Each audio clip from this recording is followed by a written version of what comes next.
আমলের নিয়তে শুনব। যদি আমল করেন আপনার উপকার হবে, আপনার আমলের কারণে আমারও উপকার হবে, এলাকার মানুষের উপকার হবে। এই মাদ্রাসা মসজিদের মুতাওয়াল্লি যারা, উনাদের উপকার হবে।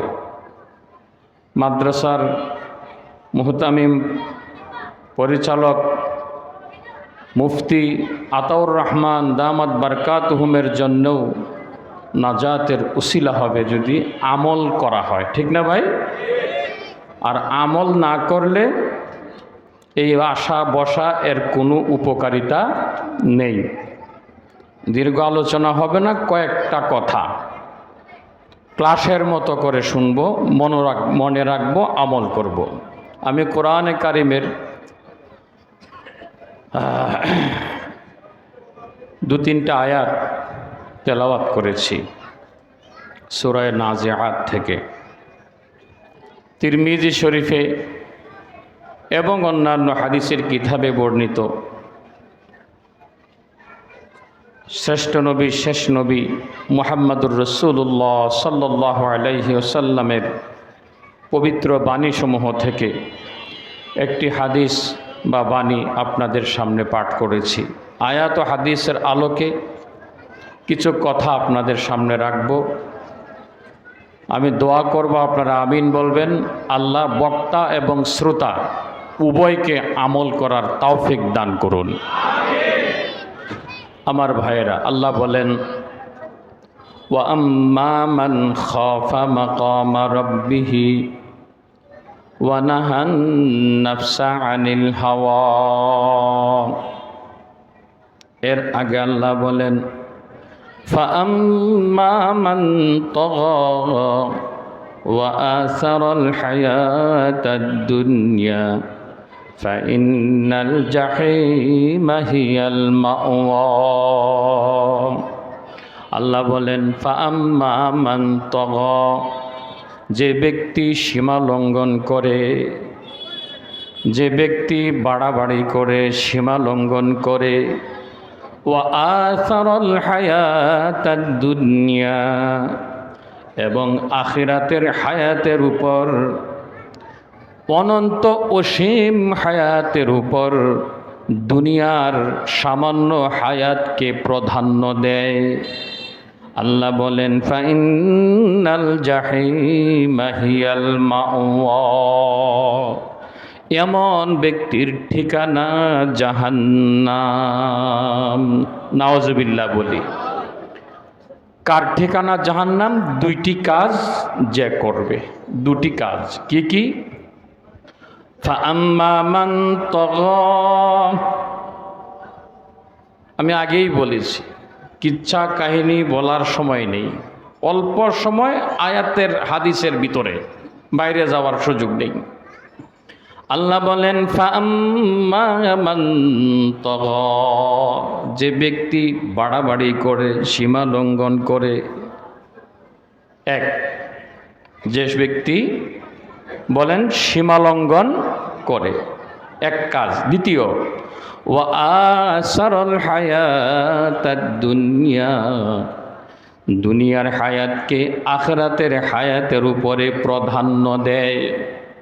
এই দুই কাজ যে ব্যক্তি করবে, বাড়াবাড়ি সীমা লঙ্ঘন করবে, দ্বিতীয় দুনিয়ার হায়াতকে আখিরাতের হায়াতের উপর প্রাধান্য দিবে, এই দুই কাজ যে করবে, আল্লাহ বলেন, ফাইন্নাল জাহিমা হিয়াল মাওয়া, তার ঠিকানা জাহান্নাম।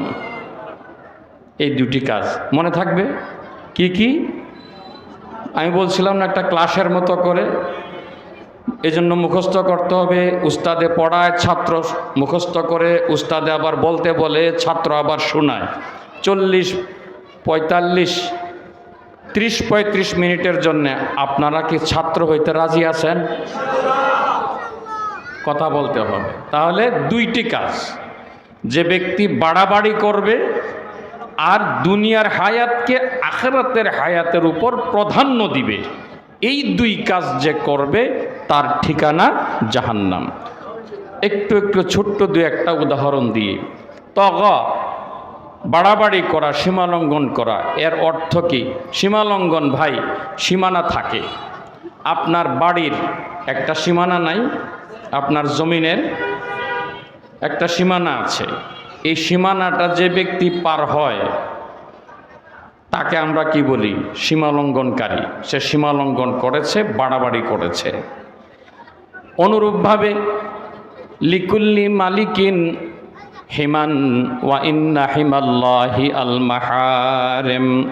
আল্লাহ রসুল বলেন, প্রত্যেক বাদশার কিছু সীমানা থাকে। প্রত্যেকটা বাদশার তার রাষ্ট্রের একটা সীমানা থাকে, ঠিক কিনা বলেন? বাংলাদেশের সীমানা আছে কি নাই? সীমানা যদি পার হয় তা সে অপরাধী বলে গণ্য হয়, তাকে জেলে যেতে হয়। আর ভারতের সীমানা পার হইলে তো গুলি করে মেরে দেয় বিচারাচার ছাড়া, ঠিক কিনা? কোনো বিচার নেই। যদিও আন্তর্জাতিক আদালত আছে, কিন্তু ভারত তো সীমালঙ্ঘনকারী দেশ, ঠিক না? ও রাষ্ট্রীয় সীমালঙ্ঘনকারী হওয়ার কারণে কেউ যদি ভারতের সীমানা ডিঙ্গায়, সাথে সাথে গুলি। কোনো আইন আদালতের তোয়াক্কা তারা করে না। এক কথায় বোঝানো দরকার, সীমালঙ্ঘনকারী চরম অপরাধী। হয়তো জেলে যাবে, এমনকি গুলি খেয়ে জায়গায় মরে যেতে হবে। এত বড় অপরাধ সীমালঙ্ঘন করা। প্রত্যেক বাদশার, নবীজি বলেন, প্রত্যেক বাদশার একটা সীমানা থাকে। আর আল্লাহ সকল বাদশাদের বাদশা, তার সীমানা হলো হারামগুলো। হারাম, হারাম হালাল আছে না নাই? প্রত্যেকটা হারাম, হারাম কাজগুলোই হলো আল্লাহর সীমানা। যে ব্যক্তি হারামে লিপ্ত হবে না, সে যেন সীমানার ভিতরেই আছে। আর যেই ব্যক্তিটাই হারামে লিপ্ত হবে, সেই যেন আল্লাহর দেওয়া, বেঁধে দেওয়া সীমানা লঙ্ঘন করেছে। কথা বোঝাতে পারলাম? সুদ খাওয়া হালাল না হারাম? হারাম। আল্লাহ বলেন, আহাল্লাল্লাহুল বাইআ ওয়া হাররামার রিবা। আল্লাহ ব্যবসাকে হালাল করেছেন, সুদকে হারাম করেছেন। আপনি লাভের কাজ করবেন সীমার ভিতরে থেকে, ব্যবসার আকৃতিতে, সুদের আকারে নয়। আপনি লাভ করবেন, ধনী হবেন, টাকা কামাবেন ব্যবসার আকারে, সুদের আকারে নয়। সুদ এটা আল্লাহর সীমানা। এই সীমানায় যদি কেউ পা দেয়, সে জঘন্য অপরাধী। অন্য সময় আল্লাহ যদি তৌফিক দেয় শোনাবো। তাছাড়া আপনাদের যে ইমাম খতিব মুফতি আতাউর রহমান, আমার খুবই আস্থাভাজন, খুবই বিজ্ঞ, হাটহাজারী মাদ্রাসার অনেক সুনাম ও কৃতিত্বের সাথে তিনি ইফতা কোর্স, মুফতি কোর্স সম্পন্ন করেছেন এবং হাটহাজারী মাদ্রাসায়ও তিনি উস্তাদ ছিলেন। আপনারা কি জানেন? আপনাদের ইমাম খতিব মুফতি আতাউর রহমান, তিনি কিন্তু হাটহাজারী মাদ্রাসারও শিক্ষক ছিলেন। ওখানেই পড়াশোনা করেছেন, আবার ওখানেই শিক্ষক। উনি আপনাদেরকে শোনাবেন। সুদের, যে ব্যক্তি সুদে পা দেবে, সুদ খাবে, সুদে লিপ্ত হবে, সেই যেন আল্লাহর বেঁধে দেওয়া সীমানা অতিক্রম করে ফেলল। আর সে আল্লাহর দরবারে সীমালঙ্ঘনকারী, সে অপরাধী। সীমালঙ্ঘন করা যাবে না। যে ব্যক্তি চুরি করল, চুরিকে আল্লাহ হারাম করেছেন। যে ব্যক্তি চুরি করল, সে যেন আল্লাহর সীমানাকে অতিক্রম করল। যে ব্যক্তি ছিনতাই করল, সে যেন আল্লাহর সীমানাকে অতিক্রম করল। ব্যাপকভাবে সারা দেশে, বিশেষভাবে আমাদের এই প্রাণের শহর ঢাকার শহরে ব্যাপক ছিনতাই হচ্ছে কিনা? হচ্ছে কিনা বলেন? কারা করছে আপনারা জানেন, এটার বলে বোঝানোর দরকার নাই। দেশকে অস্থিতিশীল করার জন্যে, অশান্ত করে তোলার জন্যে, বর্তমান সরকারকে ব্যর্থ সরকার প্রমাণ করবার জন্যে কারা এই কাজগুলো করছে, এগুলো আপনারা ভালো করে জানেন। সময় নেই বলার জন্যে, জি বলারও দরকার নেই। আমার ভাইয়েরা, যে ব্যক্তি চিন্তাই করলো, আল্লাহর বেঁধে দেওয়া সীমানা অতিক্রম করলো, যে ব্যক্তি পকেট মারের কাজ করলো, আল্লাহর সীমানা অতিক্রম করলো। অন্যের জমিন যে ব্যক্তি জবরদখল করে খাইলো, দখল করে রাখলো, সে আল্লাহর সীমানা অতিক্রম করলো। জমি বিক্রি করেছে, টাকা নিয়েছে, দলিল দলিল দেয় না, সীমা লঙ্ঘন করলো। দলিল দিয়েছে কিন্তু দখল ছাড়ে না, এই লোকটা সীমা লঙ্ঘন করলো। বুঝাতে পারলাম? এইভাবে যে ব্যক্তি সীমা লঙ্ঘন করলো, ওয়াসারাল হায়াতাদ দুনিয়া, দুনিয়ার জীবনকে আখিরাতের জীবনের উপর প্রাধান্য দিল। এটা আবার কিভাবে সম্ভব? সংক্ষেপে, দোকান খোলা, আজান হয়েছে, মসজিদে আসার জন্য আহ্বান জানানো হচ্ছে, হাইয়া আলাস সালাহ, আসো নামাজের দিকে, হাইয়া আলাল ফালাহ, কামিয়াবির দিকে আসো। ডাকা হলো নামাজের দিকে আসো, কিন্তু 2-4টা কাস্টমারের কাছে বিক্রি করা যাবে। নামাজ পড়তে 15 মিনিট সময় লাগবে, এই 15 মিনিটে আরও হয়তো বা 1,500-2,000 টাকার বিক্রি করা যাবে। সে নামাজ পড়লো না, 2,000 টাকার 1,500 টাকার বিক্রির জন্যে দোকানে বসে রইল। এই লোকটাই দুনিয়ার হায়াতকে আখিরাতের উপর প্রাধান্য দিল। বুঝাইতে পারলাম? নামাজের সময়, নামাজ হচ্ছে, আজান হয়েছে, আল্লাহ ডাকছেন, আসো। আমরা নুরুল আনোয়ার কিতাবে পেয়েছি, কওমি মাদ্রাসায় পড়ানো হয়, প্রতিটা আজানের সময় আমরা তো শুনি মুয়াজ্জিনের আজান, ওই সময় কুদরতিভাবে আল্লাহ ডাকতে থাকেন, বান্দারে আসো, নামাজ পড়ো, সফলতা অর্জন করো, আমার কদমে সাজদা করো, আমার সন্তুষ্টি অর্জন করো। আমার নবী মেরাজে গিয়ে আমার সাথে কথা বলেছেন, তোমরা নামাজে দাঁড়িয়ে আমি আল্লাহর সাথে কথা বলো। সুবহানাল্লাহ। নবী বলেন, আসসালাতু মিরাজুল মুমিনিন, নামাজ হলো ইমানদারের জন্য মেরাজ স্বরূপ। নবীজি মেরাজে গিয়ে কথা বলেছেন, এই উম্মত আল্লাহর সাথে কথা বলবেন কিভাবে? এই জন্য নবী আল্লাহ থেকে নামাজ নিয়ে এসেছেন, যাতে করে উম্মত নবীর মতো করে আল্লাহর সাথে কথা বলতে পারে। কিন্তু তিনি নবী হিসাবে আরশে আজিমে গিয়ে কথা বলেছেন, সাধারণ উম্মত যেতে পারবে না, কিন্তু তার মসজিদে গিয়ে সে প্রতি ওয়াক্তে আল্লাহর সাথে কথা বলতে পারবে। নামাজে যখন মুসল্লি দাঁড়ায়, যখন বলে আলহামদুলিল্লাহি রাব্বিল আলামিন, তখন আল্লাহ সাথে সাথে তার সাথে উত্তর দেন, বলেন হামিদানি রব্বি হামিদানি আবদি, আমার বান্দা আমার প্রশংসা করেছে। আমরা যখন বলি আলহামদুলিল্লাহি রাব্বিল আলামিন, ওই সময় আল্লাহ কি বলেন? বলেন হামিদানি আবদি, আমার বান্দা আমার প্রশংসা করেছে। সুবহানাল্লাহ বলেন। বান্দা বলে আর রহমানির রহিম, আল্লাহ বলেন মাজ্জাদানি আবদি, আমার বান্দা আমার বড়ত্বের গুরুত্বের বর্ণনা করেছে। সুবহানাল্লাহ। বান্দা শুনে না, বান্দা যা বলে প্রতিটি কথার উত্তরে আল্লাহ দিতে থাকেন, এইভাবেই বান্দা আল্লাহর সাথে কথা বলে। সুবহানাল্লাহ। আমাদের বিশ্বাস রাখতে হবে, নামাজে দাঁড়িয়ে আল্লাহর সাথে কথা বলছি। রাসূলকে জিজ্ঞেস করা হলো আমাল ইহসান, ইয়া রাসূলুল্লাহ ইহসান কি জিনিস? নবী বললেন আনতা আবুদাল্লাহ কাআন্নাকা তারা, আমার উম্মত এমনভাবে আল্লাহর ইবাদত করো যেন তুমি আল্লাহকে দেখতে পাও। সুবহানাল্লাহ। ফাইন লাম তাকুন তারা, আর যদি তোমার আল্লাহকে দেখার মতো অত উচ্চ মানের যোগ্যতা না থাকে, বিশ্বাস রাখো ফাইন্নাহু ইয়ারাক, তুমি বিশ্বাস করো তিনি তোমাকে দেখছেন। সুবহানাল্লাহ। এইভাবে নামাজে দাঁড়ায়া আল্লাহর সাথে কথা বলবে। নামাজের মাধ্যমে বান্দা বিনা হিসাবে জান্নাত লাভ করবে। হাদিসে আছে, বান্দা নামাজের মাধ্যমে কবরের আযাব থেকে মুক্তি পাবে। বান্দা নামাজের মাধ্যমে বিনা হিসাবে জান্নাতে যাবে। পুলসিরাতের পুল বিজলির আকারে পার হয়ে যাবে। বান্দা আমলনামা ডান হাতে পাবে। এত কিছু জানা সত্ত্বেও নামাজের সময় বান্দা দোকান খোলা রাখে, 500 টাকা আরও বেচবে, 1000 টাকা আরও বেচবে। একটা কাস্টমার দাঁড়ানো, 1-2টা কাস্টমারের জন্য সে নামাজ ছেড়ে দিল। এই লোকটাই দুনিয়াকে আখিরাতের উপর প্রাধান্য দিল। ঠিক না বলেন? আল্লাহ বলেন আখিরাতু খায়রু ওয়া আবকা, আখিরাত হলো দুনিয়ার চাইতে অনেক অনেক উত্তম, অতি উত্তম। কত উত্তম বলে বোঝানো মুশকিল, সময় দরকার। আল্লাহ বলেন ফাআম্মা মান তাগা, যে ব্যক্তি সীমা লঙ্ঘন করবে, ওয়া আসারাল হায়াতাদ দুনিয়া, এবং দুনিয়ার হায়াতকে আখিরাতের উপর প্রাধান্য দিবে, ফাইন্নাল জাহিমা হিয়াল মাওয়া, তার ঠিকানা জাহান্নাম। নাউজুবিল্লাহ বলেন।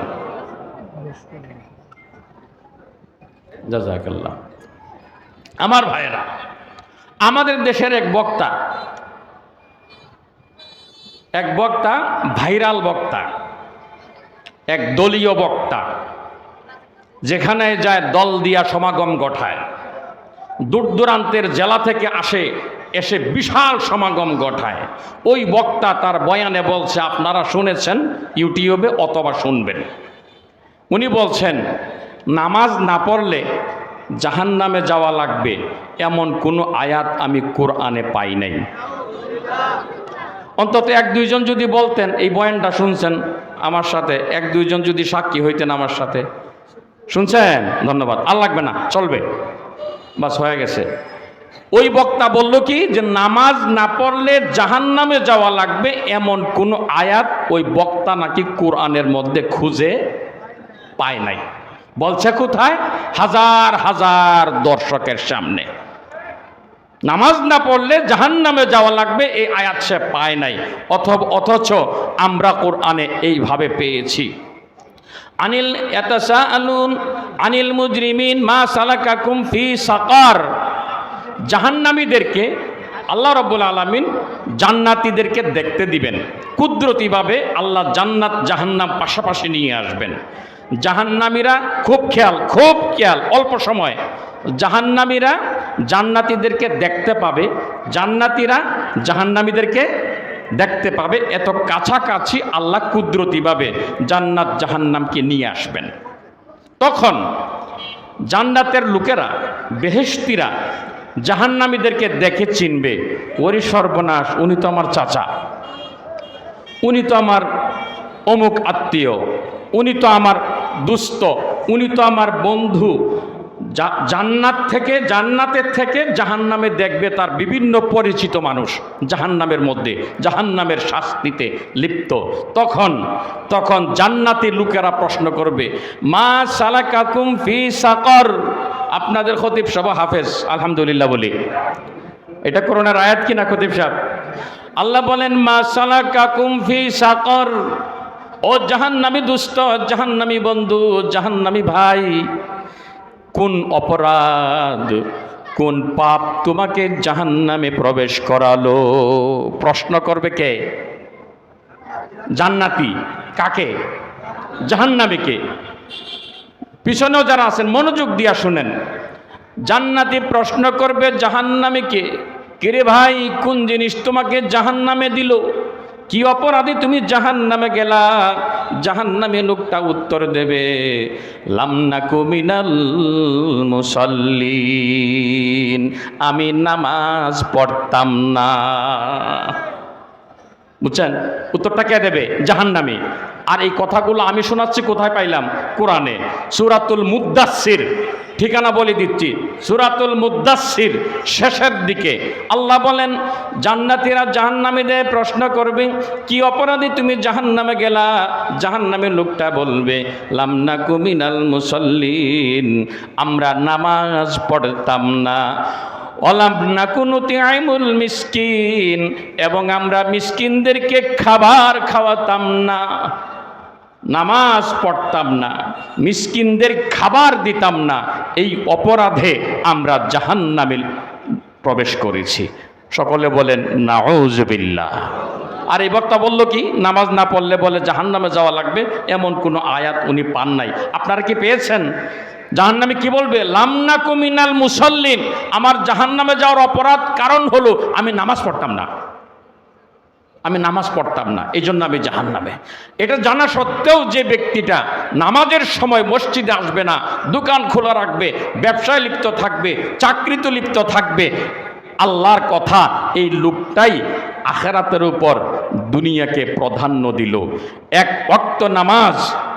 ওয়াক্ত নামাজ ছেড়ে দিলে 2,88,00,000 বছর জাহান্নামের আগুনে জ্বলতে হবে। আল্লাহ রাসূল বলেন, মান তারাকা সালাতান মাকতুবাতান মুতাআম্মিদান ফাকাদ কাফার, যে ব্যক্তি ইচ্ছাকৃতভাবে এক ওয়াক্ত ফরজ নামাজ ছেড়ে দিবে সেই লোকটা কাফের হয়ে যাবে। নাউজুবিল্লাহ। মুহাদ্দিসিনে কেরাম বলেন কাফের হয়ে যাবে অর্থ হলো কাফেরের মতো অপরাধী বলে গণ্য হবে। নাউজুবিল্লাহ বলেন।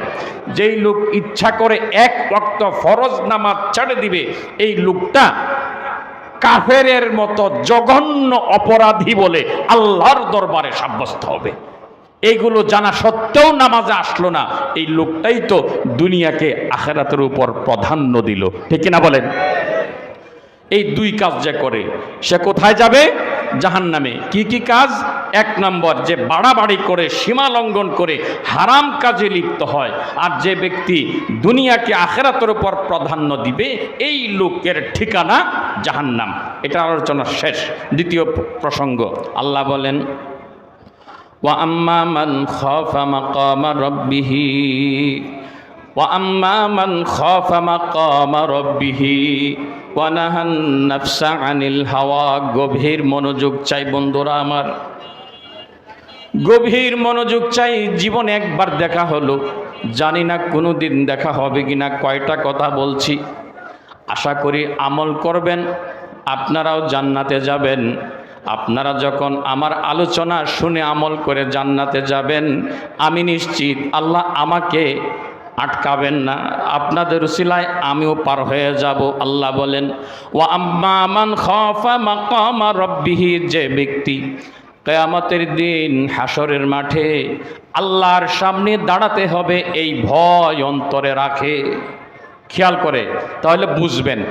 আল্লাহ কি বলছেন? ওয়া আম্মা মান খাফা মাকামা রাব্বিহি, যে ব্যক্তি হাসরের মাঠে আল্লাহর সামনে দাঁড়িয়ে জীবনের ছোট বড় সকল কাজের হিসাব দিতে হবে, এই ভয় অন্তরে যে ব্যক্তি রাখবে, এই ভয় কি ভয়?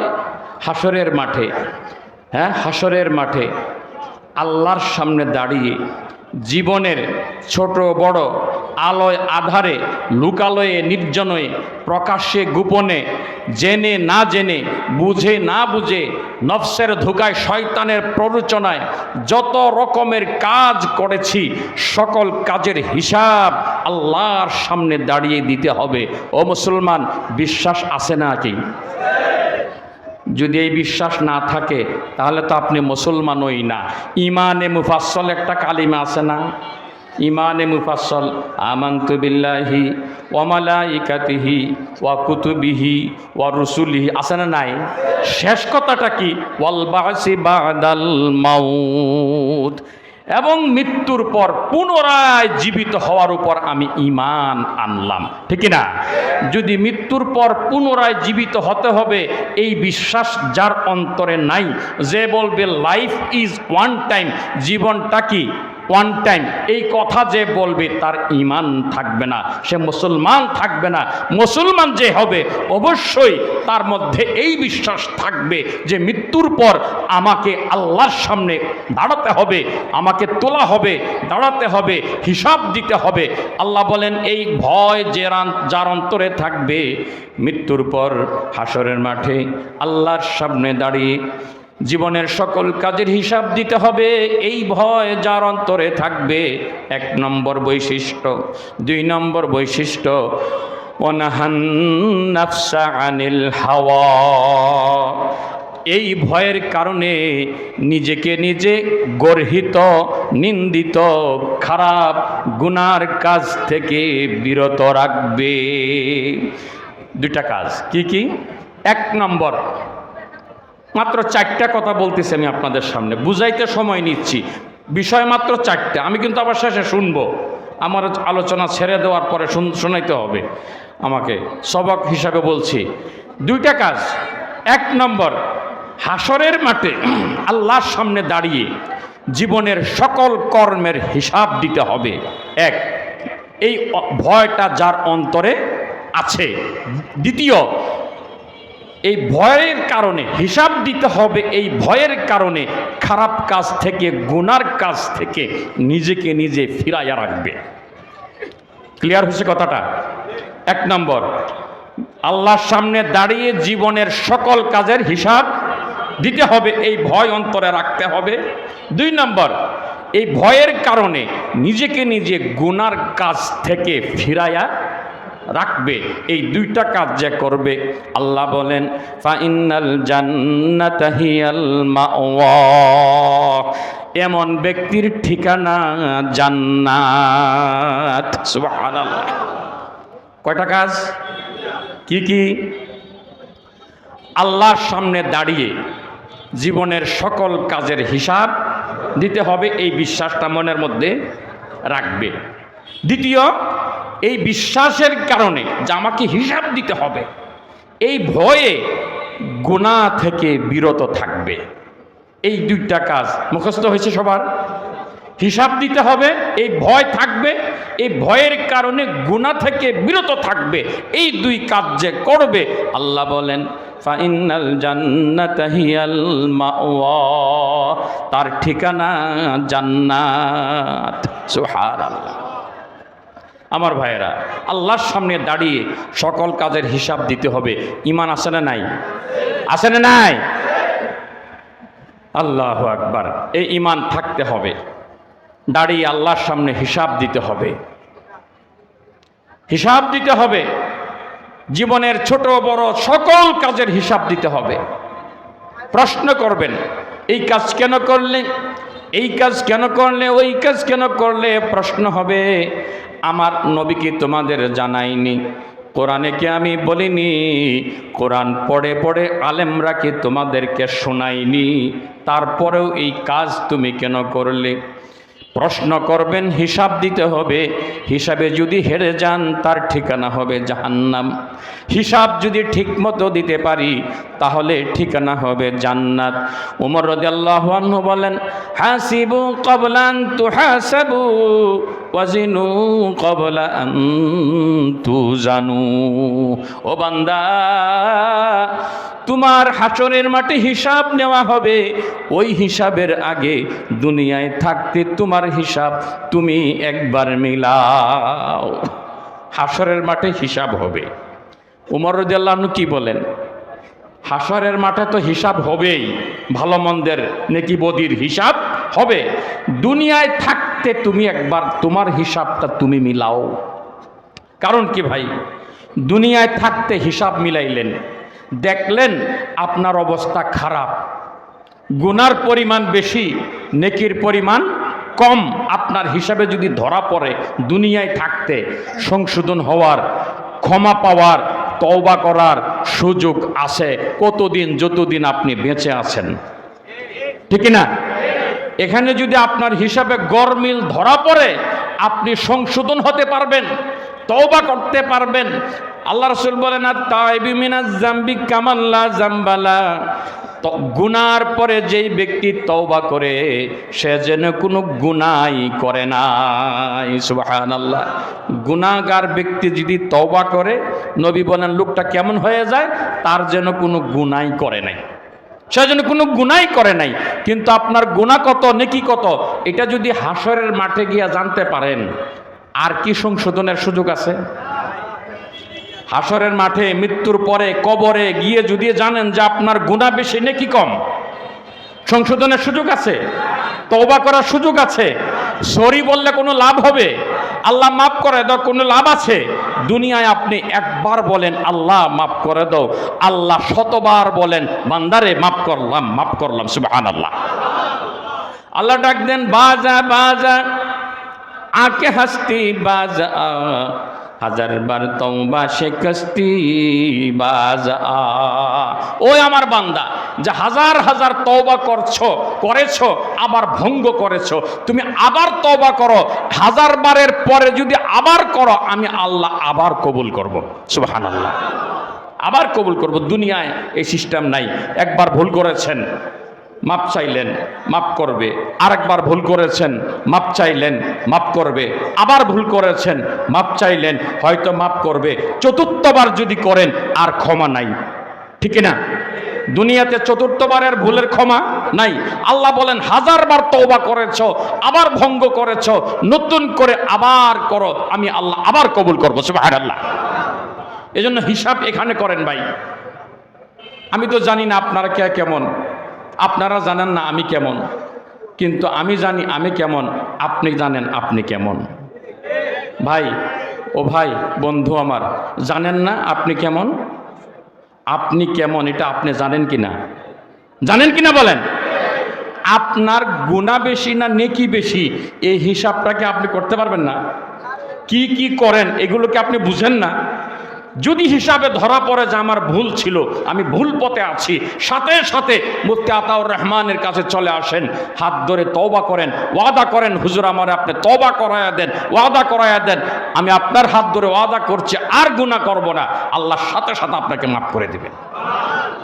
আমার ভাইরা, আল্লাহ বলেন ফাম্মা ওয়া আম্মা মান খাফা মাকামা রাব্বিহি, যে ব্যক্তি আল্লাহর সামনে দাঁড়াতে হবে এই ভয় অন্তরে রাখবে, ওয়া নাহান নাফসা আনিল হাওয়া, এবং এই ভয়ের কারণে নিজেকে গুনাহ থেকে বিরত রাখবে। রাখা সম্ভব যার ভয় আছে অন্তরে যে আমার কি দিতে হবে, বলেন না, হিসাব দিতে হবে, এই লোক কিন্তু চুরি করবে না। চুরি করবে? যে লোকের ভিতরে এই ভয় আছে, চিন্তাইকারী, যে চিন্তাই করলে অন্যের মাল কাইরা খাইলে আমাকে হাসরের মাঠে কি করতে হবে, হিসাব, একই চিন্তার কাজ করবে। ডাকাত, সে যদি এই ভয় থাকে যে আমাকে কি দিতে হবে, হিসাব দিতে হবে, সে কি ডাকাতি করবে? দুর্নীতিবাজ সেই ভূমিমন্ত্রী 300টা বাড়ি করেছে, 300 বাড়ি বিশ্বের বিভিন্ন উন্নত রাষ্ট্রগুলোতে, 300টা বাড়ি। একটা মন্ত্রী সারা জিন্দিগি মন্ত্রী থাকলে কয় টাকার মালিক হবে? এই মন্ত্রী বিশ্বের উন্নত দেশগুলোতে 300টা বাড়ি করার টাকা কোথায় পাইল?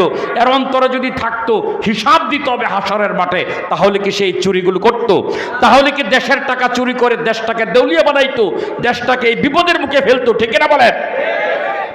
ওই দরবেশ যদি আল্লাহর দরবার হিসাব দিতে হবে জানতো, তাহলে কি ব্যাংকগুলোকে দেউলিয়া বানায়া আল্লাহর রাসূলের রাখা সুন্নতটাকে চেঁচে ফেলতে পারতো? আল্লাহ রাসূলের সুন্নত কি চাচতে পারতো?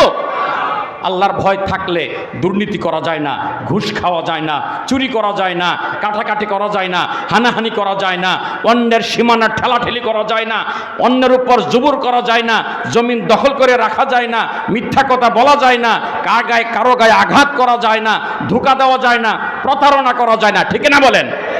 এই জন্য এই ভয়টা মনের মধ্যে রাখতে হবে যে আমাকে দাঁড়ায়া কি দিতে হবে, হিসাব দিতে হবে। তাহলেই দেখবেন আপনার থেকে গুনাহগুলো এমনিই চলে যাচ্ছে, এমনিই গুনাহগুলো বন্ধ হয়ে যাচ্ছে, অটোমেটিক আপনার গুনাহ বন্ধ হয়ে যাবে। আর আপনার সিনেমা দেখতে ইচ্ছা করবে না, আর আপনার দরজা বন্ধ করে মোবাইল নিয়ে মা বাবাকে ফাঁকি দিয়ে কম্বলের নিচে মোবাইল ঢুকাইয়া কানের মধ্যে ইয়ারফোন দিয়া সেই অশ্লীল ভিডিও দেখতে আপনার আর মন চাইবে না। যদি ভিতরে থাকে দুনিয়ার কেউ না দেখুক, আব্বাও দেখে না, আম্মাও দেখে না, বড় ভাইও দেখে না, কেউ দেখে না, কিন্তু আমার আল্লাহ দেখে, আমাকে হিসাব দিতে হবে, এই ভয় থাকলে গোপনেও গুনাহ করতে মন চাইবে না। ঠিক না বলেন? আমার সময় শেষ, হাদিসের তর্জমাটা বলে শেষ করব। আল্লাহ রাসূল বলেন, আল কাইয়িসু মান দানা নাফসাহু, প্রকৃত বুদ্ধিমান ওই ব্যক্তি যে ব্যক্তি নিজেকে নিজে গুনাহ থেকে বিরত রাখে, ওয়া আমিলা লিমা বাদাল মাউত, এবং মৃত্যুর পরের জীবনের জন্য আমল করে। গুনাহ থেকে নিজেকে বাঁচায় আর মৃত্যুর পরের জীবনের জন্যে, কবরের জন্যে, হাসরের জন্যে, মিজান পুলসিরাতের জন্যে, জান্নাতে যাওয়ার জন্যে, জাহান্নাম থেকে বাঁচার জন্যে আমল করে। এই দুইটা কাজ যে ব্যক্তি করে, নিজেকে নিজে গুনাহ থেকে বাঁচায় আর আখিরাতের আমল করে, নবী বলেন এই লোকটাই সত্যিকারের বুদ্ধিমান। আমরা আপনারা বুদ্ধিমানের বিভিন্ন সংজ্ঞা আছে, যে বড় বাচাল সে বুদ্ধিমান, যে মানুষের মধ্যে পেঁচ মাইরা কথা বলে তার পেঁচ কাটায়া উঠা যায় না, ঠিক না, গন্ডগোল লাগায়, এলাকায় যত ঝগড়া জাতি আছে, মারামারি আছে, সব কিছুর মূলে ওই মাতবর। ঠিক না বলেন? এলাকার কিছু মাতবর থাকে, মাতাব্বর থাকে, এলাকার যত অন্যায় অবিচার আছে সবগুলোর পিছনে ওই মাতবরের হাত। খোঁজ খবর নিলে দেখবেন শেষে গিয়ে পাইবেন ওই মাতাব্বরকে, ওই নেতাটাকে। এই লোকটা, এই যে লোকটাকে আমরা বলি বুদ্ধিমান, আর রাসূল বলেন যে নিজেকে গুনাহ থেকে বাঁচায় এবং আখিরাতের আমল করে, এই লোকটা বুদ্ধিমান। সুবহানাল্লাহ বলেন। সত্যিকারে বুদ্ধিমানকে আমরা যাকে বুদ্ধিমান বলি সে, নাকি নবী যাকে বুদ্ধিমান বলেন? নবীজি যাকে বুদ্ধিমান বলেন সেই বুদ্ধিমান। আর আমরা যাকে বুদ্ধিমান বলি ওই লোকটা তো জাহান্নামের কীট, ঠিক না? এটা তো জাহান্নামী। আর রাসূল যাকে বুদ্ধিমান বলেন এই লোকটা তো জান্নাতি। সুবহানাল্লাহ। আল্লাহ আমাদের সবাইকে রাসূলের ভাষায় বুদ্ধিমান হয়ে আখিরাতের ভয় রেখে গুনাহ থেকে বিরত থেকে জান্নাতে পৌঁছার তৌফিক দান করুন। সবকটা মনে আছে? সীমালঙ্ঘন করব না, দুনিয়ার হায়াতকে আখিরাতের উপর প্রাধান্য দিব না, তাহলে জাহান্নামে যাওয়া লাগবে না। 1 নম্বর সবক। 2 নম্বর, হিসাব দিতে হবে। আল্লাহর দরবারে দাঁড়িয়ে এই ভয় অন্তরে রাখবো, এই ভয়ে নিজেকে গুনাহ থেকে বিরত রাখবো। এইভাবে আমি আপনি জান্নাতে পৌঁছে যাব। আল্লাহ সবাইকে আজকে যেভাবে একত্রিত হলাম এই কথাগুলোর উপর আমল করে এই মুখগুলোকে আবার একসাথে জান্নাতে দেখার তৌফিক দান করুন। ওমা তৌফিক